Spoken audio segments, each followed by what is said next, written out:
دینی مدارس کے اندر نئے تعلیمی سال کا آغاز ہو چکا ہے۔ مختلف شعبہ جات کے اندر داخلے بھی شروع ہیں اور ساتھ ساتھ مختلف شعبہ جات کے اندر تعلیم کا درس و تدریس کا بھی آغاز ہو چکا ہے۔ ایک مسلمان ہونے کے ناطے کیا کبھی ہم نے سوچا کہ ہماری ذمہ داری کیا ہے؟ قرآن مجید میں اللہ کریم جل شانہ نے ارشاد فرمایا، قوا انفسکم واہلیکم نارا، اپنے آپ کو اور گھر والوں کو عذاب جہنم سے بچاؤ، دوزخ سے بچاؤ۔ ہم دوزخ سے پناہ مانگتے ہیں، رب سے جنت کا سوال کرتے ہیں، لیکن کیا کبھی سوچا کہ جہنم سے خود کو بچانے کا طریقہ کیا ہے؟ جب ہم حلال و حرام کو سمجھیں، جب حق و باطل میں فرق کر سکیں، جب خیر و شر میں تمیز کر سکیں، اور یہ سارا کچھ ہمیں دینی مدارس سے ملتا ہے۔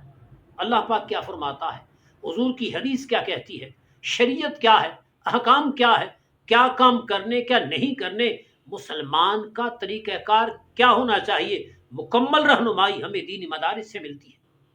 تو اگر ان اوقات میں، ان دنوں میں ہم مدارس کی طرف توجہ نہ دیں، اولاد کو نہ بھیجیں، اولاد کو شریعت سے آگاہ نہ کریں، تو پھر خود سوچئے کل قیامت کے دن اولاد کے بارے بارگاہ رب میں ہم کیا عذر، کیا جواب پیش کر سکیں گے۔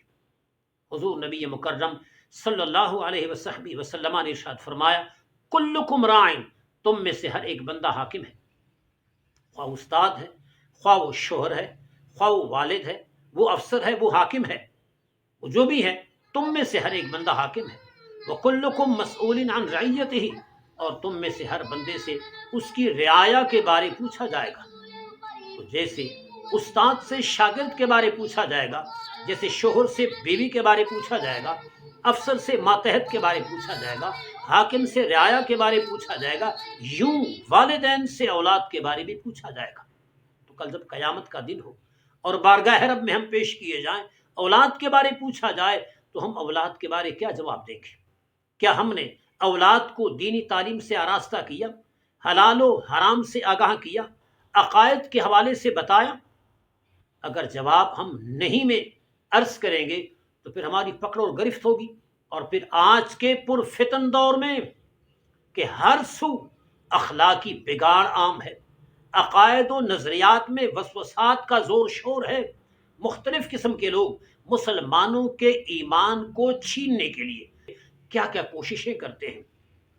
جب ہم سمجھیں گے نہیں، اس کا ادراک نہیں کریں گے، بچوں کو دین نہیں پڑھائیں گے، تو پھر جب ہم دنیا سے رخصت ہو جائیں گے، پھر اس دین کا کیا بنے گا؟ اگلی نسلوں تک دین کیسے منتقل ہوگا؟ ہمارے اسلاف نے، بزرگوں نے کوشش کر کے دین ہم تک منتقل کی، حافظ بنا کر، عالم بنا کر، قاری بنا کر، مفتی پیدا کر کے، مدارس میں پڑھ کے پڑھا کے کوشش کر کے آج ہم تک دین منتقل کیا، لیکن ہم جب رخصت ہو جائیں گے تو کیا اگلی نسل تک دین کون منتقل کرے گا؟ کیا ہم اگلی نسلوں کے مجرم نہیں ہوں گے؟ اگلی نسلوں تک دین کون لے کے جائے گا؟ لہٰذا ضرورت اس بات کی ہے کہ ہر بندہ علم دین سیکھے، ہر بندہ اولاد کو دین کی طرف متوجہ کرے، دین سکھائے، اور جو بندہ دین سیکھ لیتا ہے، دین پہ عمل کرتا ہے، اس کی دنیا بھی سنور جاتی، آخرت بھی۔ مطلب یہ نہیں کہ دنیاوی تعلیم کو چھوڑ دیا جائے، دنیاوی تعلیم کی اہمیت اپنی جگہ پر، لیکن دینی تعلیم کو کسی صورت میں خیر بات نہیں کہا جا سکتا۔ اگر تمام بچوں کو عالم نہیں بنا سکتے تو کم از کم ایک بچے کو تو عالم بنائیں، اگلی نسلوں تک دین کو منتقل کریں۔ آخر دین کا کام کون کرے گا؟ آخر دین کون سیکھے گا؟ اگلی نسلوں تک دین کون منتقل کرے گا؟ ڈیوٹی، ذمہ داری ہماری ہے۔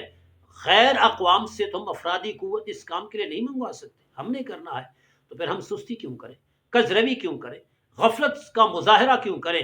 ہمیں چاہیے کہ آج سے اس ذمہ داری کا احساس کریں، علم دین سیکھنے کی کوشش کریں، اگلی نسلوں تک علم دین منتقل کریں، ورنہ قیامت کے دن ہماری پکڑ بڑی سخت ہوگی، اور اقوام عالم کے اندر بھی ہمارا مقام کھویا ہوا واپس تب آ سکتا ہے جب ہم شریعت کی پٹڑی پر، ٹریک پر اور شریعت کے رستے پر آ جائیں اور دین متین سیکھنے کی کوشش کریں۔